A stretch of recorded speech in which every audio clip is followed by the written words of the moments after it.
Last year, I packed up my life, into a bag and went to travel the world for a year with no plan, no thought, care where I was going. I just decided that it was time to leave it all behind. I've always liked the idea of just being able to, buy a one-way ticket to anywhere. It's not an opportunity you get to do in life very often, if ever. And so I took that opportunity and, I went to the airport and I bought a ticket, the next ticket out of the country. And for me, it ended up being Singapore, mainly because there's 17 flights out of Melbourne a day, I think. So chances were I was going to end up in Singapore, but that's where I started, and I got there and I was like, holy crap, how am I going to make this work? But I spent the time when I first got there to work out how to live out of a bag and how I was going to eat and sleep and just step by step I got better at it. And now life life is on the road. I am a nomad, and I suppose I'm lucky in a way to have this opportunity and have a job that I can do remotely and be comfortable moving at this pace. I know some people couldn't live out of a bag for a year or live day by day. People want structure and routine and plans, and maybe I was too. I think that you want those things because it's comfortable and you know what's coming, but I think maybe people spend too much time thinking about what's coming and rather than living with what they have right now.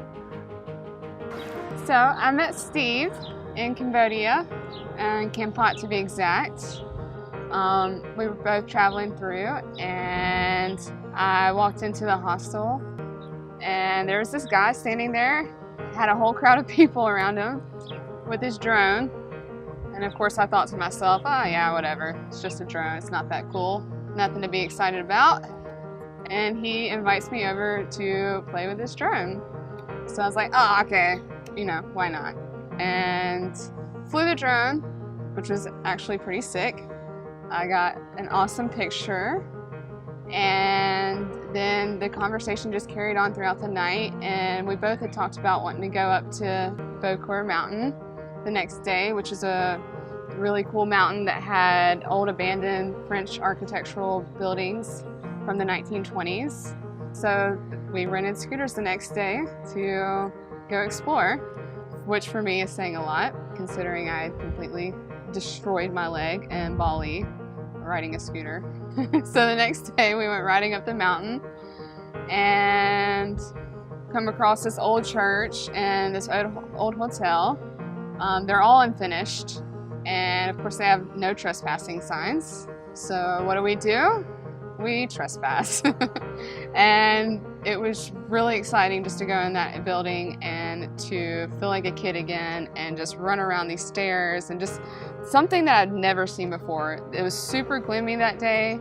There were all these clouds and fog over the building, and it was just perfect scenic setting. And of course, tourists came through. We were worried that they were the police, so we were trying to hide from them in the building.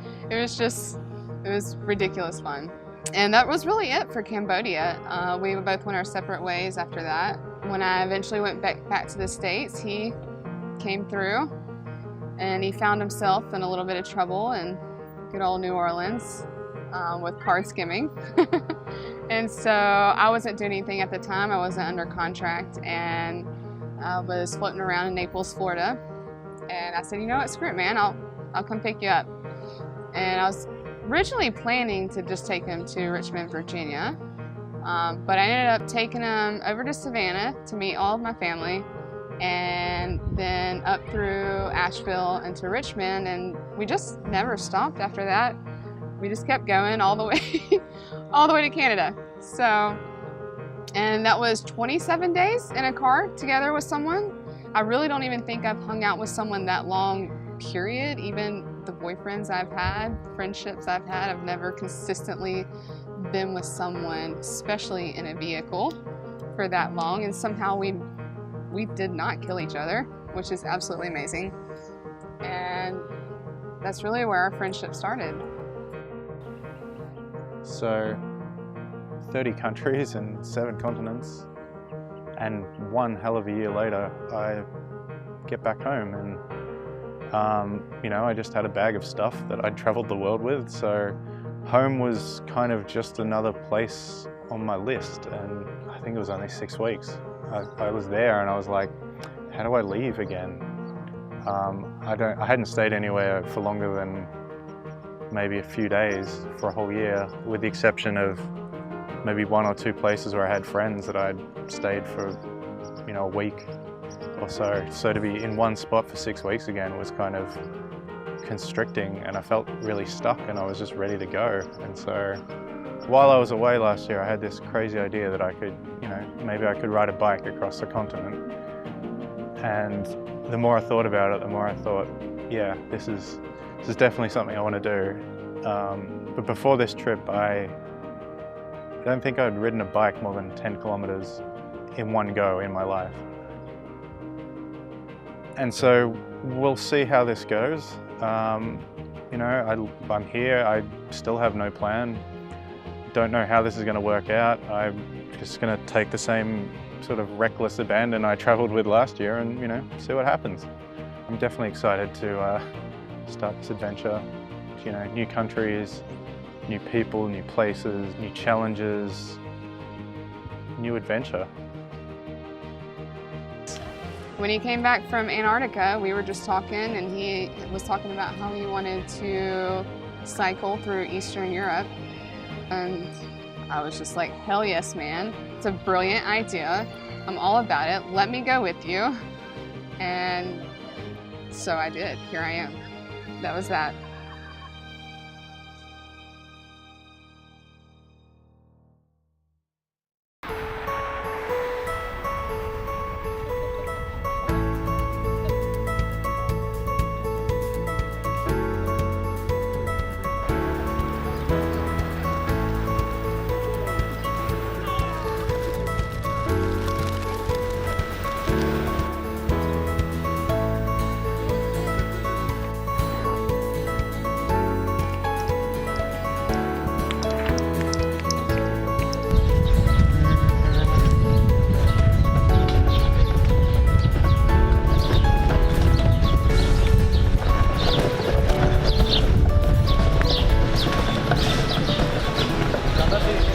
Has he got any cooks? Yeah.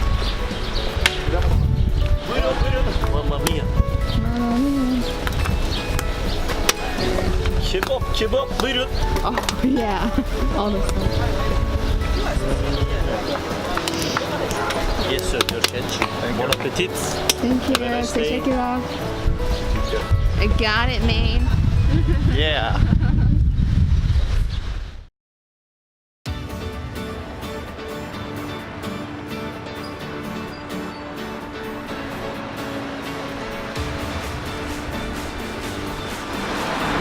I'm gonna go get some bites.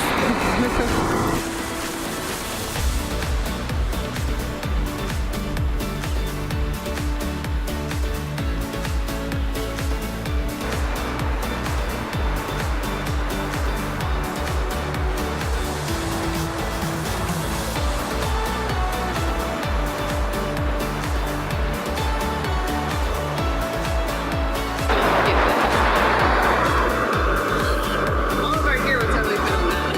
On that little one.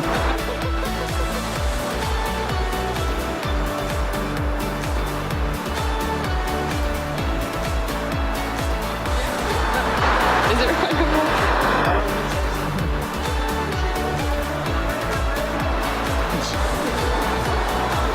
Give me the...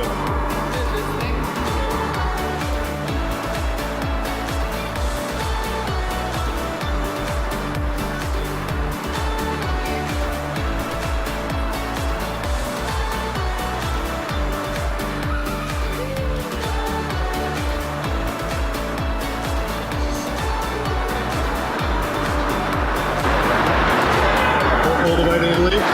Yes. It It really wasn't easy finding bikes in a foreign country. There were so many things for us to take into consideration. Will the components hold?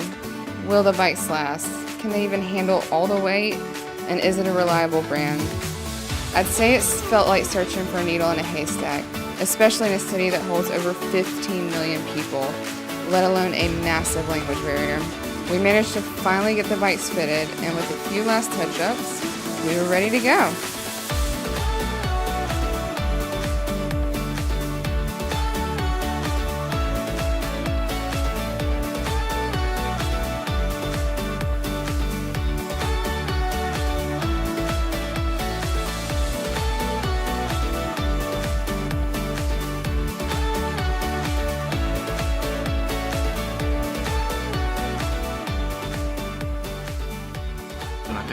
I think that'll pick us up okay. So we finally have bike gear. We do have bike gear. We have camping gear. We have everything. We're leaving tomorrow. We are leaving tomorrow. In the morning. So for one last night, let's enjoy Istanbul. Yeah. Cheers. Şerefe.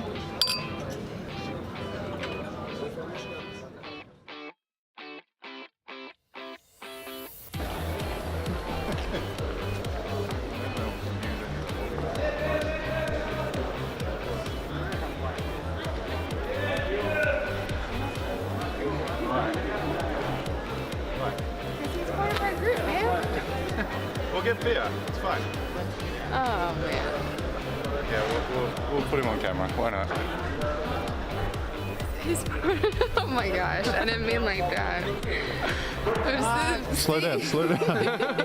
I can't walk this fast. What are you doing?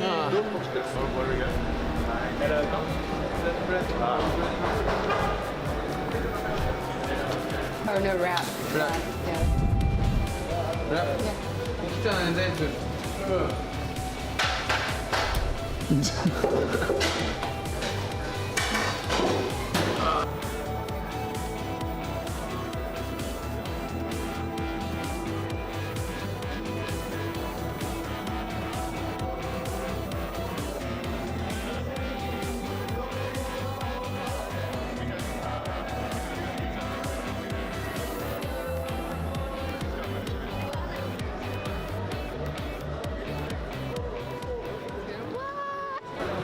This is more fun.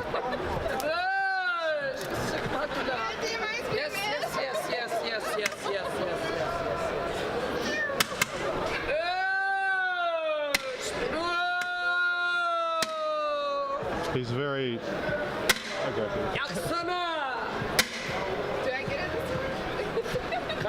Come here, please. Yeah. No! Yes, please. Extra, okay? Phone's gone. Yes, please. My friend. Cheers. Yes, please, sir. Yes, please. What is this? What? Yeah. Merhaba. Merhaba. Yes.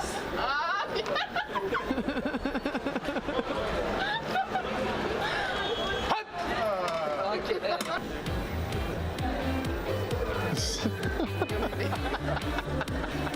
All of that.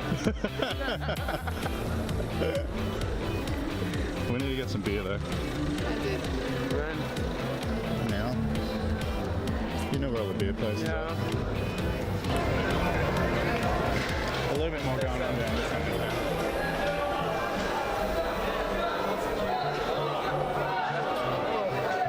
Getting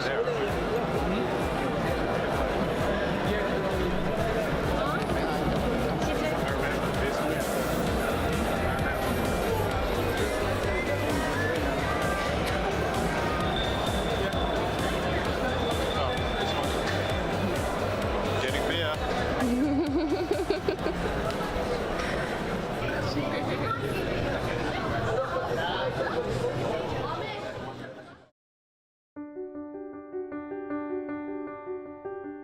So here we are.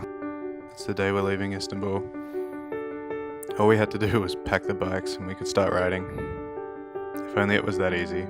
It took quite the effort to get our gear on the bikes, and we ended up walking the first kilometre.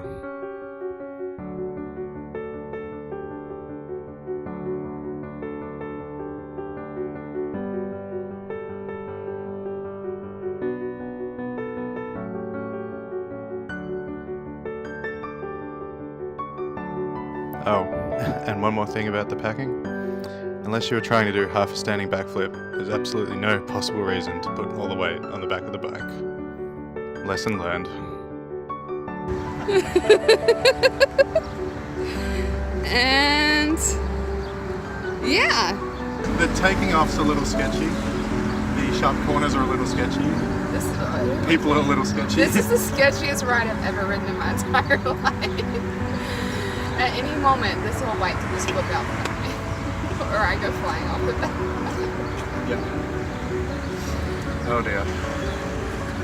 Only 48 Ks, no, 45 Ks. probably. That's a go.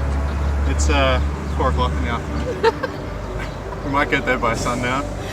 Steve has a meeting at midnight. Yeah.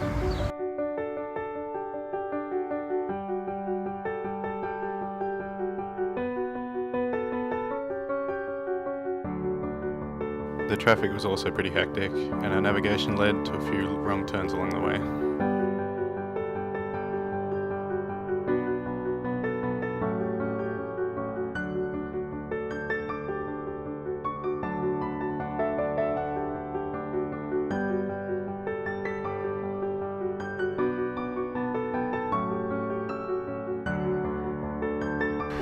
Hey, you might want to fix your bag.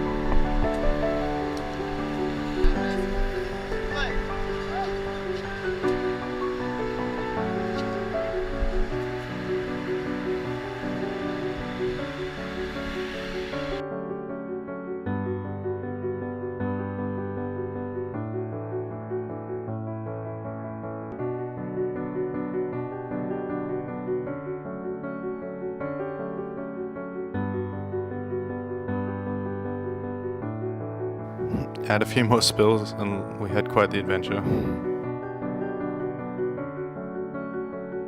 At least the locals were more than willing to help.